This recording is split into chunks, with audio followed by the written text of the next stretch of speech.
We go the direction we face. If you start designing something at the end of this direction, sure enough, you will start going the direction you face. And we face the direction we design. Direction determines destination.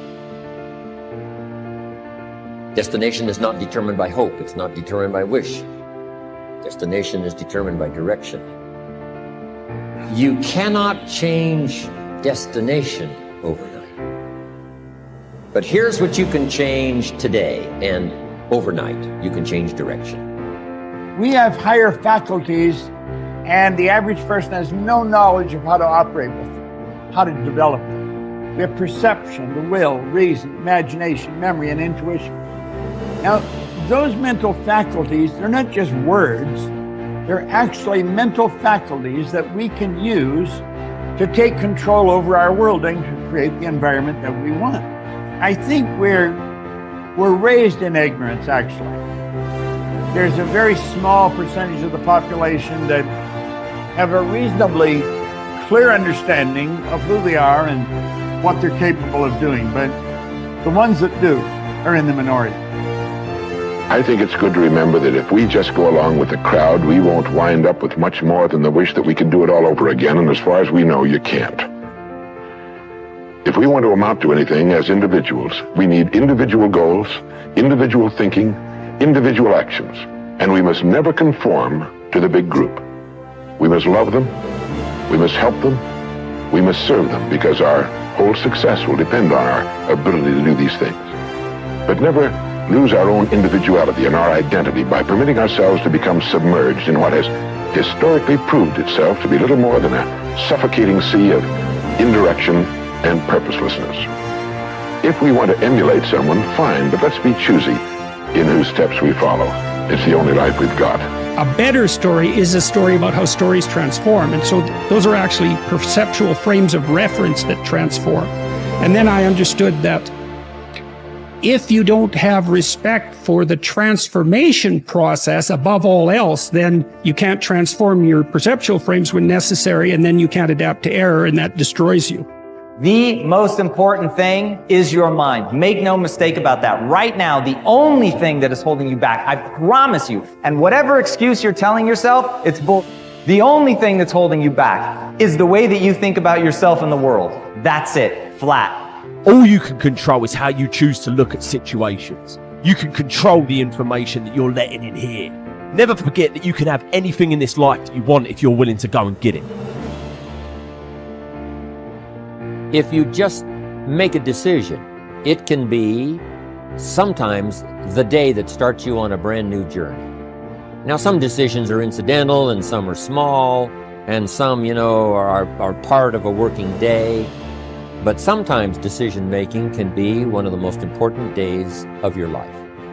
Maybe a decision you've postponed, and now you understand the penalty of postponing that decision. You've got to do something, and finally you come to the conclusion, today is the day. I now decide.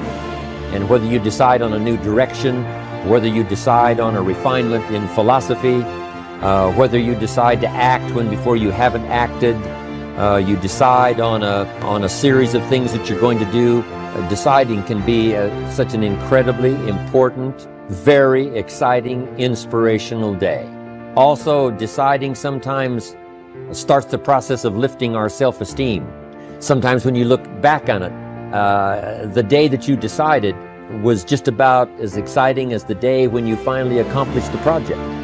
That when you finally made the decision, you finally got the monkey off your back, as we say in English. You finally, got through whatever barriers kept you from making that decision, and finally you made a decision. And now it seems like the sky is blue and the air is clear and your mind is ready.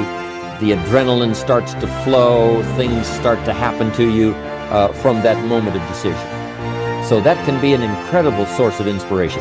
Now, if you don't follow through, it's not going to last all that long. If you decide and then, postpone and you decide, but you still don't get to it for a week or a month or a year, soon all that energy and that source of inspiration is all dissipated. So deciding is inspiring, but not for that long. But once you decide, it can be a very powerful day. But now, of course, now you must follow through. But if there's some things you've been postponing, some decisions you have just, hadn't gotten to, I would ask you to just, take out your journal and just go through, what have I been postponing that's not going to be better for my health? It's not going to be better for my future. It's not going to enhance my finances. Maybe a problem needs to be solved. I got to decide when I'm going to do it and how I'm going to proceed. I need to get to it. I promise you, if you'll go through some of that list and start making those decisions, your inspiration will start to flow, and those could be very critically important, exciting days. Indecision is the thief of opportunity. Indecision means the door is still closed. Indecision means the opportunity waits. Indecision means what could be is postponed or may never be. Those are all the penalties of indecision. And sometimes we can't make a snap judgment. We can't decide immediately on something so important. But after a while, we must understand sometimes the heavy penalty of putting off our decision making. So, one source of inspiration, deciding. The price of success. To be a doctor, you must pay the price of long years of difficult study to be successful in selling. And remember that each of us succeeds to the extent of his ability to sell. Selling our families and our ideas, selling education in schools, selling our children on the advantages of living the good and honest life, selling our associates and employees on the importance of being exceptional people. Also, of course, the profession of selling itself. To be successful in selling our way to the good life, we must be willing to pay the price. Now, what is that price? Well, it's many things. First, it's understanding emotionally as well as intellectually that we literally become what we think about, that we must control our thoughts if we're to control our lives. It's understanding fully that as you sow, so shall you reap. Second, it's cutting away all fetters from the mind and permitting it to soar as it was divinely designed to do. It's the realization that your limitations are self-imposed and that the opportunities for you today are enormous beyond belief. It's rising above narrow-minded pettiness and prejudice. Third, it's using all your courage to force yourself to think positively on your own problems, to set a definite and clearly defined goal for yourself. To let your marvelous mind think about your goal from all possible angles, to let your imagination speculate freely upon many different possible solutions. To refuse to believe that there are any circumstances sufficiently strong enough to defeat you in the accomplishment of your purpose. To act promptly and decisively when your course is clear. And to keep constantly aware of the fact that you are, at this moment, standing in the middle of your own acre of diamonds, as Russell Conwell used to point out. And fourth, save at least 10% of every dollar you earn. It's also remembering that no matter what your present job, it has enormous possibilities. If you're willing to pay the price by keeping these 4 points in mind, you will become what you think about. Remember the word imagination and let your mind begin to soar. Courageously concentrate on your goal every day. Save 10% of what you earn. Finally, take action. Ideas are worthless unless we act on them. Now I'll try to outline the 30-day test I want you to take.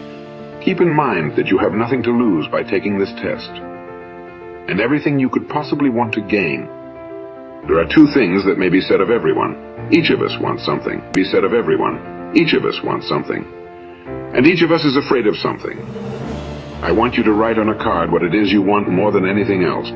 It may be more money. Perhaps you'd like to double your income or make a specific amount of money. It may be a beautiful home. It may be success at your job. It may be a particular position in life. It could be a more harmonious family. Abundance is yours for the asking. Each of us wants something. Write down on your card specifically what it is you want. Make sure it's a single goal and clearly defined. You needn't show it to anyone, but carry it with you so that you can look at it several times a day. Think about it in a cheerful, relaxed, positive way each morning when you get up. And immediately you have something to work for, something to get out of bed for, something to live for. Look at it every chance you get during the day and just before going to bed at night. And as you look at it, remember that you must become what you think about. And since you're thinking about your goal, you realize that soon it will be yours. In fact, it's really yours the moment you write it down and begin to think about it. Look at the abundance all around you as you go about your daily business. You have as much right to this abundance as any other living creature. It's yours for the asking. Now we come to the difficult part. Difficult, because it means the formation of what is probably a brand new habit. And new habits are not easily formed. Once formed, however, it will follow you for the rest of your life. Stop thinking about what it is you fear. Each time a fearful or negative thought comes into your consciousness, replace it with a mental picture of your positive and worthwhile goal, and there will come a time when you'll feel like giving up. It's easier for a human being to think negatively than positively. That's why only 5% are successful. You must begin now to place yourself in that group. For 30 days, you must take control of your mind. It will think only about what you permit it to think about. All you have to do is know where you're going. Each day for this 30-day test, do more than you have to do.